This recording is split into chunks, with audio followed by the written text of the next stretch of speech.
Assalamualaikum warahmatullahi wabarakatuh. Pada video kali ini saya akan menjelaskan terkait dengan 4 bab yang ada pada mata kuliah pengauditan 2.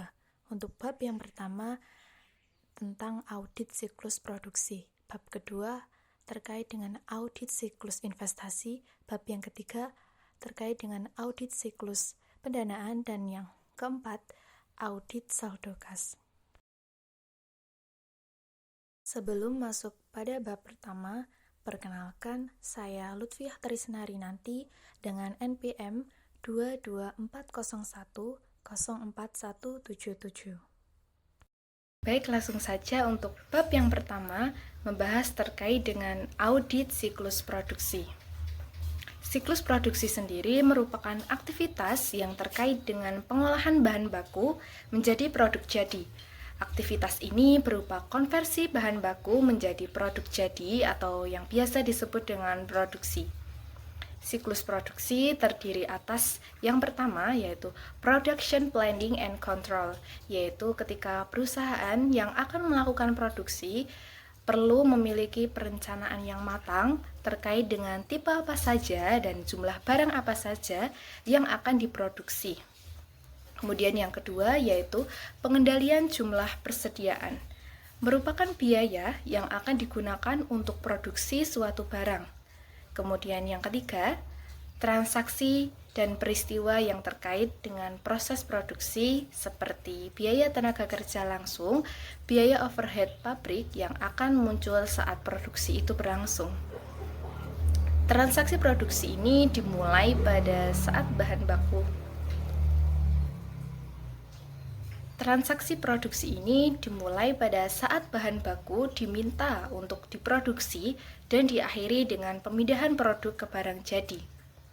Untuk siklus produksi ini akan berinteraksi atau berkaitan dengan beberapa siklus lainnya. Yang pertama yaitu siklus pengeluaran. Siklus ini berkaitan dengan pembelian bahan baku yang dapat dilakukan dengan dua cara, bisa secara tunai maupun secara kredit. Ketika membeli secara tunai, kita akan mengeluarkan berupa kas, sedangkan untuk kredit dicatat sebagai utang usaha. Kemudian yang kedua yaitu siklus personalia. Ketika kita melakukan proses produksi, kita akan menggaji para karyawan atau buruh yang menjalankan proses produksi tersebut. Kemudian yang ketiga yaitu siklus pendapatan.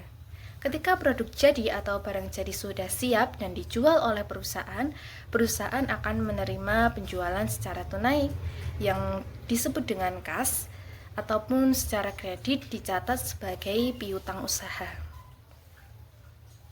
Adapun tujuan audit berisi asersi-asersinya. Yang pertama yaitu asersi keberadaan dan keterjadian. Saldo persediaan ada pada tanggal neraca. Kemudian yang kedua, asersi kelengkapan. Auditor akan memberikan atensi terhadap persediaan mencakup semua transaksi persediaan yang terjadi pada satu periode. Kemudian yang ketiga yaitu asersi hak dan kewajiban. Perusahaan memiliki hak atas persediaan pada tanggal neraca. Kemudian yang keempat, asersi akurasi dan pisah batas. Saldo tercatat mencerminkan nilai ekonomis persediaan yang sesungguhnya. Dan yang terakhir, yaitu penyajian dan pengungkapan.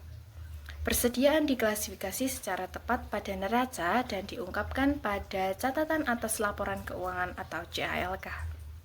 Untuk font yang berwarna merah merupakan 3 asersi yang perlu diperhatikan secara khusus oleh auditor karena merupakan penekanan dari siklus produksi itu sendiri. Kemudian terkait dengan strategi audit. Yang pertama, menetapkan risiko, yaitu dengan memperoleh pemahaman atas bisnis klien, apakah bisnis klien itu berupa manufaktur atau perdagangan dan retail.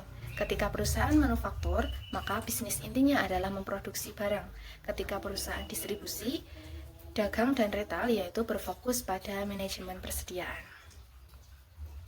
Kemudian terkait dengan penentuan materialitas yang pertama yaitu pengalokasian ke akun yang terkait dengan mempertimbangkan besarnya kemungkinan salah saji dan biaya yang dibutuhkan. Kemudian pendeteksian yaitu mendeteksi kesalahan dan risiko yang signifikan. Selanjutnya terkait dengan risiko bawaan. Yang pertama yaitu volume transaksi pembelian dan penjualan yang tinggi. Kemudian permasalahan yang tidak jelas terkait dengan identifikasi pengukuran dan alokasi biaya persediaan. Kemudian prosedur analitis yang pertama yaitu perputaran persediaan atau inventory turnover, yaitu ketika perputaran persediaan yang lambat, kemungkinan klien melakukan penumpukan barang dari gudang dan tidak segera didistribusikan kepada pelanggan. Yang kedua yaitu pertumbuhan persediaan dengan pertumbuhan penjualan. Yang ketiga, barang jadi yang selesai dibuat dengan pemakaian bahan baku. Yang keempat, barang jadi yang selesai dibuat dengan tenaga kerja langsung. Pembahasan subbab yang terakhir yaitu terkait dengan pengujian substantif. Prosedur pengujian substantif yang utama yaitu penentuan risiko deteksi. Yang kedua, perancangan pengujian substantif. Yang ketiga, prosedur awal, kemudian prosedur analitis, melakukan uji rincian transaksi dan uji rincian saldo. Dan kemudian yang terakhir yaitu penyajian dan pengungkapan. Untuk bab yang kedua, mengenai audit siklus investasi, terfokus pada aset tetap. Pada subbab yang pertama, berkaitan dengan sifat siklus investasi. Pada siklus investasi, kegiatan pembelian yang dilakukan oleh perusahaan klien atau audit tidak dimaksudkan untuk dijual kembali, tetapi digunakan untuk operasional perusahaan atau masa manfaatnya lebih dari 1 tahun. Volume transaksi rendah namun material. Oleh karena itu, diperlukan sebuah prosedur audit yang dapat menekan kesalahan maupun kecurangan yang terjadi. Aktivitas investasi adalah pembelian dan penjualan tanah bangunan, peralatan, serta aset lain yang umumnya tidak ditahan untuk dijual kembali. Prosedur audit siklus investasi ada 2 step atau tahapan. Yang pertama yaitu pemahaman atas aktiva yang diperlukan untuk mendukung operasi entitas bersangkutan, misalnya mesin, peralatan, fasilitas tanah, atau sumber daya alam. Dan tingkat pengembalian yang diharapkan perusahaan akan dicapai dari aktiva yang mendasarinya. Kemudian tahapan yang kedua yaitu penentuan aktiva apa yang diakuisisi selama periode berjalan. Adapun asersi yang ditekankan untuk akun aset tetap yaitu asersi keberadaan dan keterjadian, akurasi serta klasifikasi. Tujuan audit aset tetap. Di sini, auditor harus memeriksa kaitannya dengan bukti transaksi dan bukti pembukuan yang ada di dalam perusahaan lain, terutama terkait dengan aset tetap yang ada. Kemudian nanti untuk berikutnya, untuk saldo akunnya nanti harus dinyatakan apakah kemudian satu akunnya sudah wajar atau belum wajar. Nah, hal ini bisa dilakukan dengan melakukan pengujian pengendalian dan juga pengujian substantif. Sehingga di sini auditor bisa memastikan apakah kemudian bisa dikatakan wajar atau tidak. Tentu saja sebelum itu harus dicocokkan juga dengan standar akuntansi keuangan yang berlaku. Karena hal ini terkait dengan bagaimana estimasi ataupun penilaian kaitannya dengan aset tetap tersebut sudah benar disajikan di dalam laporan keuangan. Kemudian prosedur audit pada siklus investasi prosedur audit dibagi menjadi 3, yaitu yang pertama pemahaman proses, yaitu memahami kebijakan perusahaan terkait pembelian penyusutan dan pelepasan aset tetap. Yang kedua, pemeriksaan fisik dan uji dokumen, melakukan inspeksi fisik dan uji dokumen untuk memastikan keberadaan aset. Dan yang ketiga, pelepasan aset, memastikan bahwa pelepasan aset yaitu berupa penjualan penghapusan telah dicatat dengan benar. Kemudian risiko material dalam siklus investasi yang pertama yaitu salah saji nilai aset atau kewajiban. Yang kedua, tidak mencatat transaksi pelepasan aset. Dan yang ketiga, penilaian investasi tidak sesuai dengan standar akuntansi. Kemudian yang terakhir, kewajiban tersembunyi atau tidak diungkapkan. Teknik pengendalian internal yang efektif itu yang pertama yaitu dengan pemisahan tugas antara pembelian, pencatatan, dan pengelolaan aset atau kewajiban. Yang kedua, persetujuan formal untuk setiap transaksi pembelian atau penjualan aset tetap dan kewajiban pembiayaan. Kemudian yang ketiga, rekonsiliasi berkala antara catatan internal dan pihak eksternal. Pertimbangkan materialitas untuk memprediksi potensi salah saji. Perhatikan dua aspek materialitas. Yang pertama yaitu materialitas saldo rekening yang berhubungan dengan volume transaksi atau saldo akun. Dan yang kedua, materialitas salah saji, yaitu berhubungan dengan risiko bawaan dan risiko pengendalian. Sistematika pengujian substantif. Yang pertama, prosedur pendahuluan. Yang kedua, prosedur pengujian analitis. Yang ketiga, prosedur pengujian transaksi. Yang keempat, prosedur pengujian saldo akun. Yang kelima, prosedur pengujian estimasi akuntansi. Dan yang terakhir yaitu prosedur pengujian penyajian dan pengungkapan. Untuk bab yang ketiga yaitu audit siklus pendanaan. Siklus pendanaan adalah siklus yang berkaitan dengan transaksi pemenuhan kebutuhan dana yang bersifat jangka panjang. Pendanaan merupakan kegiatan paling awal dari setiap organisasi. Ketika kita akan menjalankan organisasi ataupun membuka usaha, pasti kita membutuhkan modal, yang mana perlu adanya kegiatan pendanaan untuk mendapatkan modal tersebut. Lingkup transaksi yang pertama, alternatif pendanaan yang terdiri dari kredit bank atau lembaga keuangan lain, penerbitan obligasi, dan penerbitan saham. Kemudian yang kedua, beban pendanaan seperti bunga dan dividen. Risiko bawaan dan pengendalian. Risiko bawaan atau inherent risk yaitu risiko salah saji yang disebabkan oleh faktor-faktor bawaan dari suatu transaksi. Misalnya, risiko salah saji yang disebabkan oleh kompleksitas standar akuntansi, kecenderungan manajemen untuk tidak menyajikan informasi secara objektif, serta faktor-faktor bawaan yang lain. Risiko pengendalian atau control risk, salah saji yang disebabkan oleh kegagalan SPI dalam mencegah terjadinya salah saji. Mengukur potensi salah saji yang pertama yaitu dengan memahami karakteristik dan tingkat kompleksitas transaksi pendanaan, dan yang kedua memahami sistem pengendalian transaksi. Materialitas salah saji adalah untuk menentukan ada atau tidaknya salah satu material dalam laporan keuangan atau dalam asersi manajemen. Jadi ukuran materialitas itu salah saji ditentukan berdasarkan pertimbangan profesional audit atau auditor dan berdasarkan hasil evaluasi kecukupan dan efektivitas sistem pengendalian internal. Semakin tinggi potensi salah saji karena sistem dipandang lemah, semakin rendah ukuran materialitas salah saji.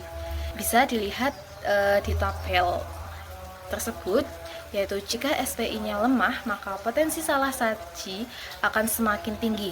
Berarti materialitasnya rendah dan kebutuhan bukti auditnya banyak. Kemudian sebaliknya, jika sistem pengendalian internal kuat, maka potensi salah saji akan rendah, yang artinya tingkat materialitasnya tinggi atau transaksi tersebut dan kebutuhan bukti auditnya sedikit. Pengujian substantif siklus pendanaan. Yang pertama yaitu prosedur pendahuluan. Yang kedua, prosedur analitis. Kemudian prosedur pengujian detail transaksi, kemudian prosedur pengujian detail saldo akun, kelima prosedur pengujian estimasi akuntansi, dan yang keenam prosedur evaluasi penyajian dan pengungkapan. Dan untuk bab yang terakhir yaitu audit saldo kas.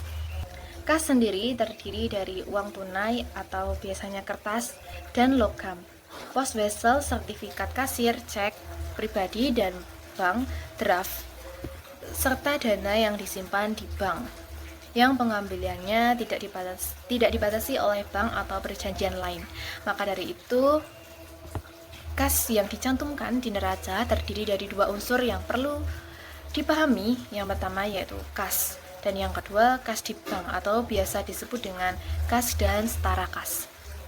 Tujuan pengujian substantif kas yang pertama untuk memperoleh keyakinan tentang keandalan catatan akuntansi yang bersangkutan dengan kas. Yang kedua, untuk membuktikan keberadaan kas dan keterjadian transaksi yang berkaitan dengan kas yang ada di neraca. Kemudian membuktikan hak kepemilikan klien atas kas di neraca, lalu membuktikan kelengkapan transaksi yang dicatat selama tahun yang diaudit, kemudian membuktikan kewajaran penilaian kas dalam neraca. Dan yang terakhir untuk membuktikan kewajaran penyajian dan pengungkapan kas di neraca. Prosedur analitik. menghitung rasio-rasio kas dengan aktiva lancar, kemudian menganalisis hasil prosedur analitik dengan data historis, data industri, dan jumlah yang dianggarkan. Kemudian membandingkan saldo kas dengan jumlah yang dianggarkan atau saldo kas tahun sebelumnya. Pengujian transaksi rinci. Yang pertama, melakukan pengujian visa batas transaksi kas. Yang kedua, membuat daftar transfer bank dalam periode sebelumnya dan sesudah tanggal neraca untuk menemukan kemungkinan keterjadian. Yang ketiga, membuat dan melakukan analisis terhadap rekonsiliasi bank. Dan yang keempat, memeriksa adanya kemungkinan penggelapan kas dengan cara lapping, penerimaan, dan pengeluaran.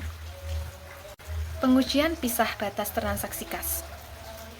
Dengan membuat rekonsiliasi saldo kas menurut cut-off bank statement dengan saldo kas menurut catatan klien dan mengusut setoran dalam perjalanan pada tanggal neraca ke cut-off bank statement, kemudian memeriksa tanggal yang tercantum di dalam cek yang beredar pada tanggal neraca, kemudian memeriksa adanya cek kosong yang tercantum di dalam cut-off bank statement, kemudian memeriksa semua cek dalam cut-off bank statement mengenai kemungkinan kehilangan cek yang tercantum sebagai cek yang beredar pada tanggal neraca.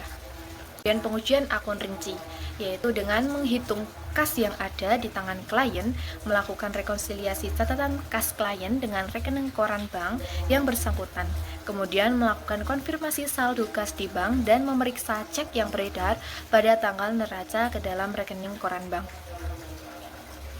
Verifikasi penyajian dan pengungkapan kas dengan memeriksa jawaban konfirmasi dari bank mengenai batasan yang dikenakan terhadap pemakaian rekening tertentu klien di bank.